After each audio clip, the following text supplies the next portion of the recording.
सगळ्यात महत्त्वाची गोष्ट ही आहे की या राष्ट्रीय आपत्तीच्या वेळेस संपूर्ण पक्ष विपक्ष विसरून आपण भारतीय म्हणून एकत्र आलेलो होतो. ज्या पद्धतीनं सीजफायर झालं किंवा स्थगिती झाली पंतप्रधानांच्या भाषेमध्ये, सीजफायर स्थगिती चालूच आहे. एक महत्त्वाची गोष्ट आहे, जर पाकिस्ताननी आपल्याला विनंती केली होती की युद्ध थांबवा, तर त्यावेळेस ज्या लोकांनी कंदाहार अपहरण केलं, ज्या लोकांनी भारताच्या संसदेवर हल्ला केला, ज्या लोकांनी मुंबईवर हल्ला केला, ते सगळे हाफिज सईद, अझहर मसूद, सैफुल्ला, हा सैफुल्ला पहलगामचा मास्टर माइंड आहे, आणि सलाउद्दीन, या लोकांचं प्रत्यर्पण का मागितलं नाही, त्यांना आमच्या हातात दिल्याशिवाय आम्ही थांबणार नाही, सीजफायर होणार नाही, अशा पद्धतीचं का केलं नाही, ही एक संधी जी आहे ती सोडल्यासारखी स्पष्टपणे दिसत आहे. दुसरं, ट्रम्प आजपर्यंत भारताची जी विदेश नीती राहिलेली आहे ती स्पष्टपणे अशी राहिलेली आहे की पाकिस्तानचा प्रश्न, काश्मीरचा प्रश्न हा द्विपक्षीय आहे, त्याच्यामध्ये थर्ड पार्टी इंटरव्हेन्शन आम्ही कधी मान्य करणार नाही, असं सिमला करारामध्ये स्पष्टपणे झालेलं होतं.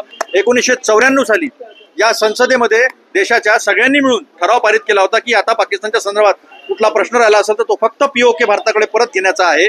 आणि 1995ला PV नरसिंहराव साहेबांनी दिल्लीच्या तख्तावरून स्पष्टपणे सांगितलं होतं, दिल्लीच्या लाल किल्ल्यावरनं, की आता जर भारत पाकिस्तानमध्ये कुठे प्रश्न राहिला असेल तर POK परत घेण्याचं राहिला, ते केलं नाही. आणि ट्रम्पनी जी धमकी दिली, ट्रम्पनी सांगितलं की मी मध्यस्थी केली, ती आम्हाला मान्य नाही. ट्रम्पनी सांगितलं की तुम्ही जर सीज फायर केलं नाही तर मी व्यापार तुमच्यासोबत बंद करील, ही त्यांची धमकी होती का? त्याला उत्तर जर पंतप्रधानांनी दिलं असतं तर खूप चांगलं झालं असतं.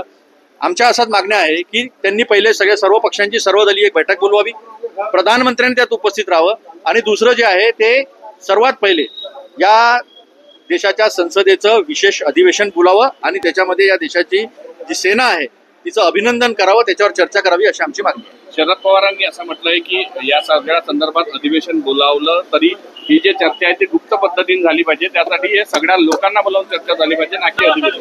नाही, बरोबर आहे. अधिवेशनामध्ये पूर्ण देशाची जे सेनेने जो पराक्रम केलेला आहे त्याचं अभिनंदन करणं गरजेचं आहे. आणि सर्वदलीय बैठक जी बोलवण्याची विनंती केली आहे, ती सर्वदलीय बैठक काही गुप्त गोष्टी असतात त्या विरोधी पक्षांना पण ब्रीफ करायच्या असतात, त्यांना पण सांगायचं असतं, विश्वासात घ्यायचं असतं, असं दरवेळेस होत असतं. हा प्रोटोकॉल आहे, तर त्याच्यासाठी सर्वदलीय बैठक बोलवावी. या दोन गोष्टी ज्या आहेत त्या स्पष्टपणे काँग्रेसने याची मागणी केलेली आहे. संसदेमध्ये गुप्त गोष्टी ज्या असतात त्याची चर्चा होत नसते.